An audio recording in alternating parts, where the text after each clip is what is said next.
Kami dari kelompok 13 akan menjelaskan tentang potensi sumber daya perikanan perairan Karimun Jawa.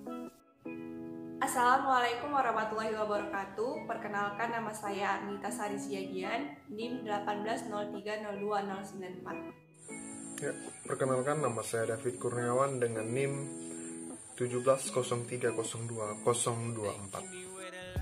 Perkenalkan, nama saya Francisca Magnita, NIM 170302040. Beberapa topik yang akan kami jelaskan adalah karakteristik perairan Karimun Jawa, potensi perairan Karimun Jawa, kondisi sosial dan ekonomi perairan Karimun Jawa, daya dukung perairan Karimun Jawa, kendala pengelolaan perairan Karimun Jawa berdasarkan aspek ekologis, dan rekomendasi pengelolaan atau model pengelolaan perairan Karimun Jawa. Topik bahasan yang pertama adalah karakteristik perairan Karimun Jawa. Karimun Jawa merupakan salah satu kecamatan yang terdapat di Kabupaten Jepara, Provinsi Jawa Tengah. Tepatnya terletak 70 mil dari pantai utara Kabupaten Jepara, Provinsi Jawa Tengah. Di Pulau Karimun Jawa terdapat 27 pulau dan 5 diantaranya telah terpenghuni. Karimun Jawa memiliki posisi yang strategis karena terletak di jalur lintas perhubungan laut, Pulau Sumatera, Jawa, Kalimantan, Sulawesi, dan Bali. Wilayah Taman Nasional Karimun Jawa memiliki 5 tipe ekosistem: ekosistem terumbu karang, ekosistem lamun dan rumput laut, ekosistem mangrove, ekosistem hutan pantai, dan ekosistem hutan hujan tropis dataran rendah.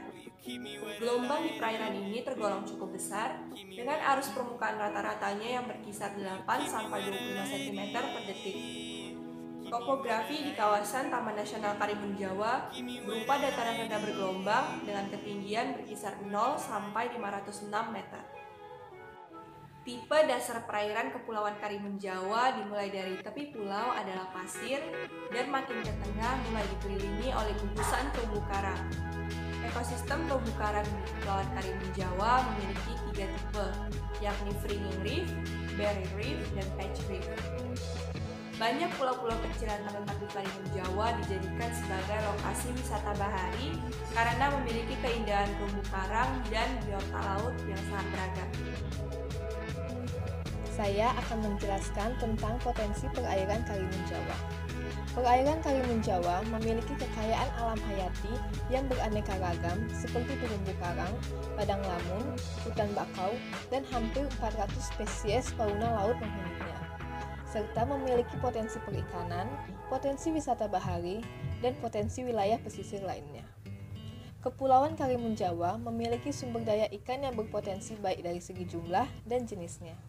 Sumber daya perikanan di Kepulauan Karimun Jawa meliputi perikanan tangkap dan perikanan budidaya. Salah satu potensi sumber daya perikanan yang banyak dimanfaatkan adalah sumber daya perikanan tangkap.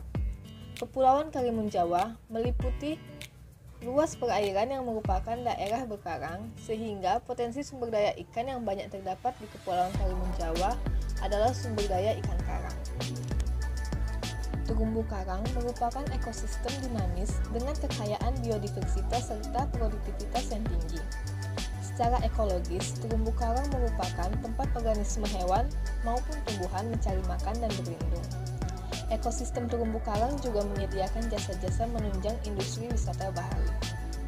Salah satu aktivitas wisata bahari yang sering dilakukan diantaranya adalah snorkeling. Snorkeling merupakan kegiatan menikmati keindahan bawah laut. Seperti yang diketahui, bahwa Pulau Karimun Jawa memiliki keindahan panorama bawah laut yang sangat baik, membuat daya tarik tersendiri bagi wisatawan. Topik bahasan yang selanjutnya adalah kondisi sosial dan ekonomi masyarakat Karimun Jawa. Penduduk di Karimun Jawa pada tahun 2013 mencapai 9.016 jiwa. Keagamaan penduduk didominasi oleh Islam dan sebagian kecil Nasrani. Penduduk memiliki mata pencaharian seperti nelayan, petani, PNS, angkutan, industri, perdagangan, pensiunan, dan lain-lain. Penduduk yang berprofesi sebagai nelayan memanfaatkan potensi perairan yang dimiliki Kepulauan Karimun Jawa. Jenis ikan yang tertangkap biasanya adalah tongkol, kakap, kerapu, dan lain-lain. Penduduk asli di Kepulauan Karimun Jawa juga menawarkan wisata budaya. Ada beragam etnis yang tinggal di Kepulauan Karimun Jawa, contohnya Jawa, Madura, Bugis, dan lain-lain. Beberapa keragaman budaya yang biasa ditampilkan sebagai atraksi adalah reok baronang, kuda lumping, pencak silat, rebana, upacara sedekah laut, dan lain-lain. Penduduk di Kepulauan Karimun Jawa juga membuka usaha seperti toko souvenir, kios, rumah makan, jasa penyewaan kapal, jasa penyewaan kendaraan, jasa penyewaan alat diving dan snorkeling, dan jasa homestay. Masyarakat di sana juga membentuk beberapa organisasi yang mendukung pariwisata di Kepulauan Karimun Jawa, seperti Himpunan Pariwisata Indonesia, Forum Tour Guide, Trans Karimun Jawa, dan Paguyuban Pengelolaan Homestay. Di sini saya akan menjelaskan mengenai daya dukung perairan Kepulauan Karimun Jawa. Daya dukung merupakan variabel penting yang perlu mendapatkan perhatian khusus dalam upaya pemanfaatan sumber daya alam dan lingkungan sesuai ukuran kemampuan agar tetap lestari dan berkelanjutan. Secara alamiah, keberadaan Pulau Karimun Jawa mampu mendukung kebutuhan hidup bagi manusia dan makhluk hidup lain dalam jumlah tertentu yang tinggal di Pulau Karimun Jawa. Namun, seiring dengan meningkatnya pendatang sebagai wisatawan, tentu sedikit banyak akan mengganggu keseimbangan daya dukung dan daya tampung Pulau Karimun Jawa. Ketika daya dukung dan daya tampung lingkungan hidup pada suatu daerah telah melampaui, maka dampak negatif terhadap lingkungan akan muncul sehingga tidak lagi mampu mendukung dan mensupport berbagai kebutuhan untuk hidup bagi manusia yang tinggal di daerah tersebut. Daya dukung atau carrying capacity merupakan kemampuan kawasan dalam menerima wisatawan dengan intensitas jumlah penggunaan terhadap sumber daya alam yang berlangsung secara terus-menerus tanpa merusak lingkungan. Berdasarkan hasil analisis daya dukung kawasan, terdapat 3 kawasan yang berpotensi dengan jumlah orang perharinya yang dihitung. Yang pertama adalah rekreasi pantai atau berenang dengan jumlah orang perharinya adalah 135, lalu snorkeling 17 orang per hari, banana boat 81 orang per hari. Analisis daya dukung kawasan menjadi pertimbangan dalam suatu kegiatan wisata sehingga di masa mendatang kawasan wisata akan lebih berkembang dalam menampung wisatawan hingga tidak melebihi daya dukung kawasan yang ada. Hal ini agar keberlanjutan kegiatan wisata di Kepulauan Karimun Jawa tetap terjaga. Kendala pengelolaan perairan Kepulauan Karimun Jawa berdasarkan aspek ekologis. Saya akan menjelaskan mengenai kendala pengelolaan perairannya berdasarkan aspek ekologis. Zona pemanfaatan wisata bahari di Taman Nasional Karimun Jawa memberikan harapan bagi masyarakat guna meningkatkan perekonomian serta menciptakan lapangan pekerjaan baru di bidang industri pariwisata dan lain-lain. Beberapa faktor yang secara signifikan berperan dalam terjadinya degradasi adalah degradasi seperti terumbu karang, kerusakan hutan mangrove, kerusakan lamun. Kegiatan penelitian ini adalah kegiatan penelitian, kegiatan pariwisata, dan kegiatan penangkapan.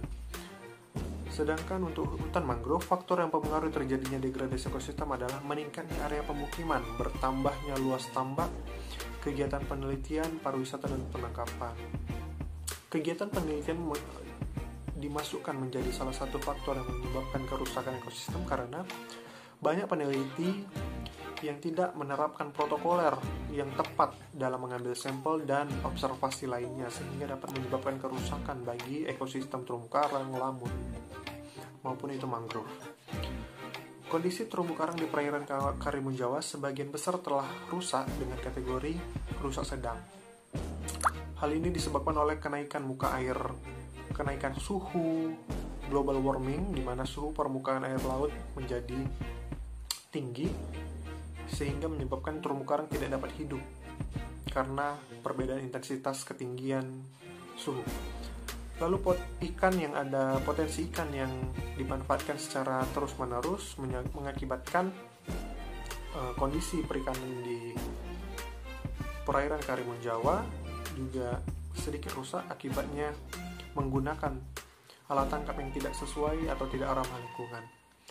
Beberapa aktivitas manusia yang tercatat mengakibatkan perubahan tutupan ekosistem adalah berkembangnya daerah pemukiman, di mana luas kawasan pemukiman di Kepulauan Karimun Jawa mengindikasikan terjadinya peningkatan dari luas semula, yaitu pada tahun 1991 yaitu 236,94 hektar menjadi seluas 327,82 hektar pada tahun 2009. Tren ini diduga merupakan akibat dari pertumbuhan populasi yang cepat.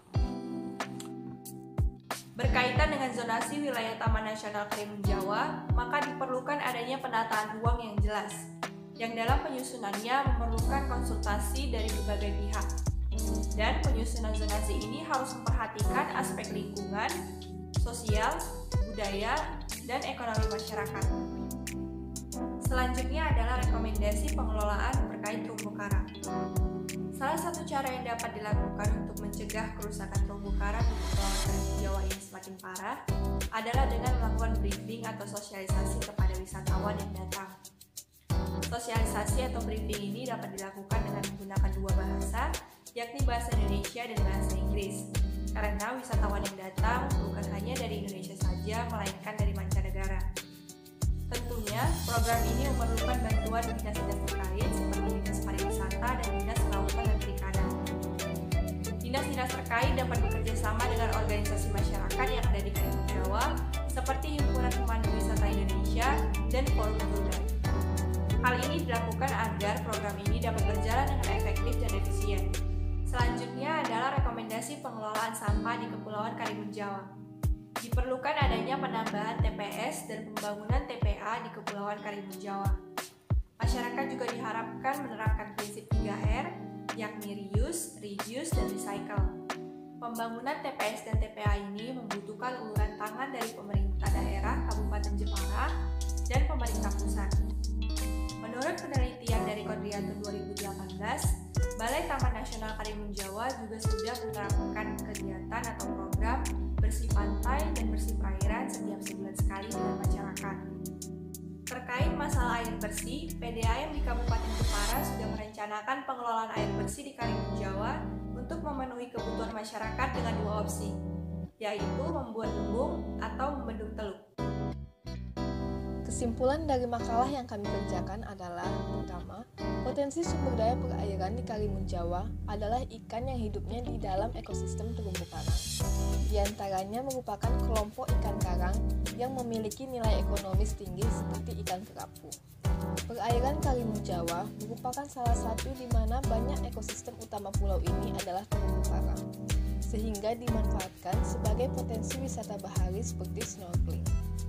Kedua, kendala dalam pengembangan potensi sumber daya perairan di Karimun Jawa adalah terjadinya degradasi ekosistem karena meningkatnya area pemukiman, bertambahnya luas tambak, kegiatan penelitian, pariwisata, dan penangkapan.